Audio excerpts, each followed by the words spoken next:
Ontem eu participei de um encontro em Sousa, no sertão da Paraíba, no qual estavam presentes cerca de 70 pessoas, todas do sertão. E me foi feita uma pergunta. Nessas suas vindas ao sertão, o que você percebeu? Que lições você tira dessas sucessivas viagens ao sertão do Nordeste? Então eu disse o seguinte: olha, eu me sinto muito constrangido de responder essa pergunta. Eu venho de um centro urbano e pode ser que a minha resposta à sua questão seja enviesada e condicionada pela minha cabeça de um morador do Rio de Janeiro. Mas, se vocês se dispõem a me ouvirem com muita paciência, e aqui eu quero deixar aberto para vocês me corrigirem se eu errei em alguma percepção, então, eu gostaria de lhes dizer que é evidente que a história do sertão pode ser dividida em o que passou a ocorrer nessa região a partir de 2003 e a forma como o Estado brasileiro lidava com o sertanejo antes de 2003. Então eu disse para eles o seguinte: eu rodei em 5 estados do sertão, quilômetros e mais quilômetros, visitei centenas de cidades e ouvi em todas elas as mesmas histórias, que até o início do século XXI as pessoas viviam em casas sem acesso à luz elétrica. As residências eram iluminadas por lamparina. As pessoas também moravam em casas de taipa, um só cômodo, casas escuras, as paredes infestadas de barbeiro e o banheiro do lado de fora, um buraco no chão. Muita gente com problema renal por conta da ingestão de água salobra. Eu ouvi muito esse testemunho. Mulheres que acordavam às 3 da manhã para ir para um açude para pegar um pouco d'água, a fim de terem com que lavar a roupa, que beber e tal, sabe? Também eu ouvi demais relatos sobre fome, pessoas que foram testemunhas da fome no sertão do Nordeste, a quantidade de gente nas estradas implorando pelo pão. Me contaram também, ouvi muitos relatos dos pais que acordavam e ouviam da parte dos filhos a seguinte solicitação: papai, eu estou com fome, alguma coisa para comer. Ele falou: olha, deixa o painho, conforme se chama aqui no Nordeste, pai, deixa o painho ir para a roça, eu vou trabalhar, no final do dia eu trago alguma coisa. Então o que acontecia? Ele trabalhava 8, 10, 12 horas por dia, no final do dia trazia para o filho, para a filha, sabe, famintos, farinha e rapadura. Então eu ouvi falar sobre isso, que as pessoas não conseguiam ter acesso ao ensino público, então sem qualificação profissional, até que aconteceu algo, entre tantas outras coisas mais, até que aconteceu algo que marcou profundamente a vida do sertão e que ensina qualquer observador atento e não preconceituoso o papel que o Estado pode desempenhar no processo, meu Deus, como expor o ponto, de humanização da vida em sociedade, sabe? O papel que ele pode desempenhar nesse processo de ascensão social daquele que vive abaixo da linha da pobreza, os que se encontram em miséria.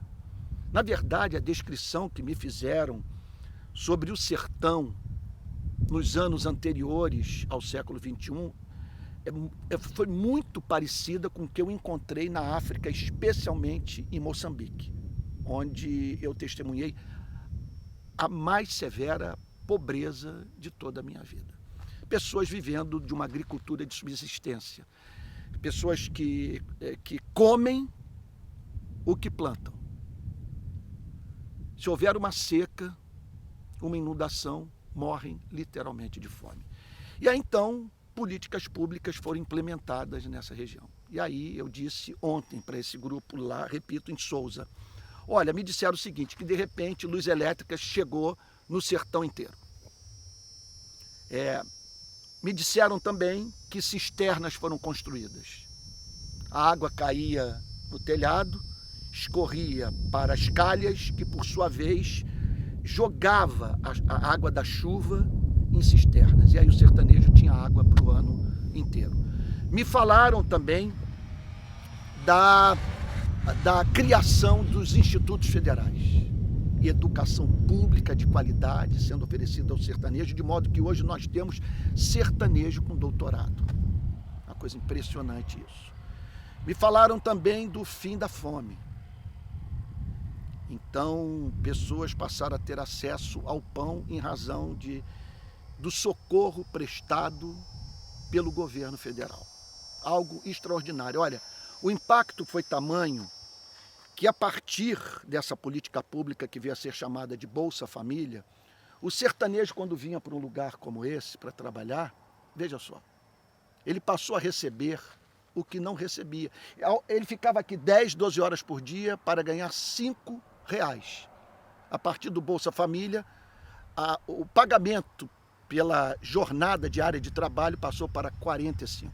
Não era mais um faminto que vinha para cá em busca do pão. Era uma pessoa que tão somente queria ganhar um pouquinho mais para oferecer mais conforto à sua família. Então, me falaram, meu Deus, do auxílio técnico prestado pelo governo federal àqueles sertanejos que tinham uma horta, que trabalhavam com a chamada agricultura familiar.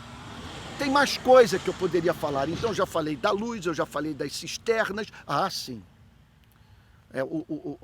O Minha Casa Minha Vida. Foi um negócio extraordinário. Eu vi um sertanejo da Paraíba. Me mostrou a casa de taipa e me mostrou a casa do Minha Casa Minha Vida. Casa do Minha Casa Minha Vida, toda pintadinha de branco, com as calhas, com telhado, casa de tijolo, com emboço, pintada, 2 quartos, banheiro, cozinha, um negócio encantador.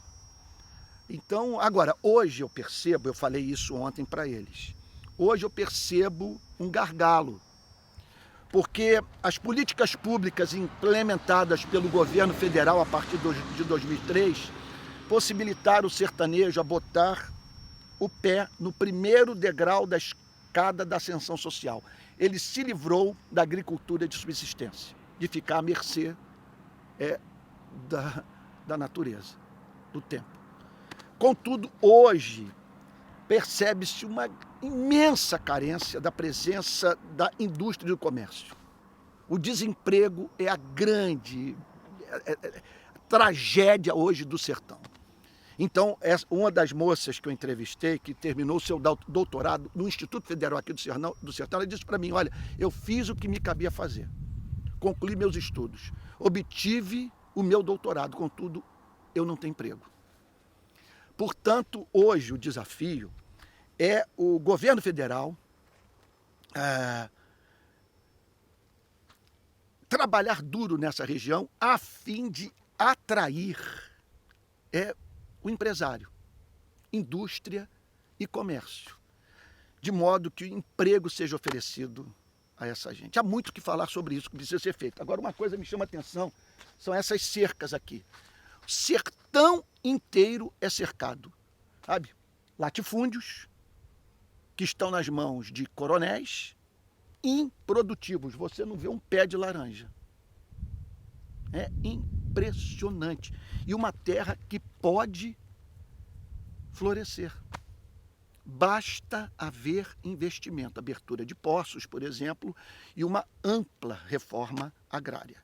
Não há o que justifique essa terra, essa quantidade de terra, permanecer nas mãos de uns poucos que não dão uma utilidade pública para um bem natural, que pertence a todos, que deve, portanto, ser socializado. É isso. Eu saio daqui, eu estou falando com você aqui sertão do Rio Grande do Norte. Acabei de sair da Paraíba, eu não sei em qual povoado nós nos encontramos, mas eu julguei esse lugar aqui bem emblemático, por causa da vegetação.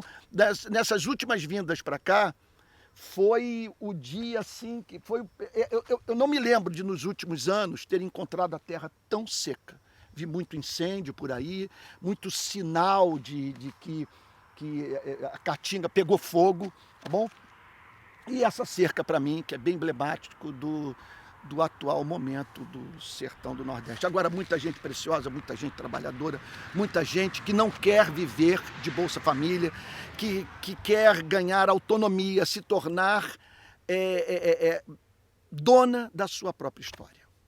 E se houver, outro ponto também importante dizer, a sociedade civil pode fazer alguma coisa e nós estamos aqui do Rio de Paz para realizar algo. Nós queremos desenvolver projetos na área da agricultura familiar, entre outros.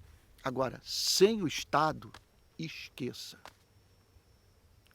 A história do sertão prova o quanto que o Estado é fundamental para trazer essa transformação.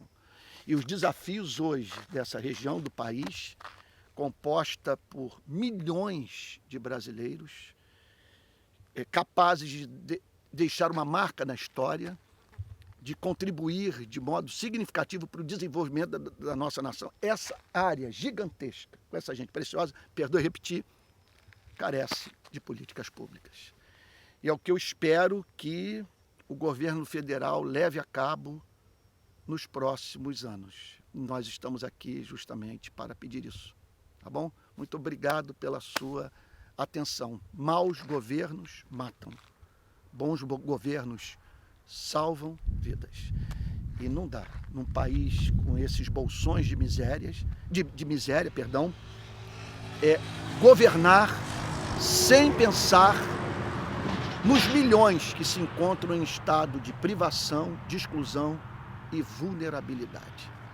Por isso, no Brasil, um governo realmente republicano é um governo, devido às circunstâncias históricas, que entende que sua obrigação moral precípua é ajudar o necessitado a subir na escada da ascensão social. E isso é possível e a nossa geração vai mudar esse jogo. Nós vamos deixar para a próxima um país mais justo.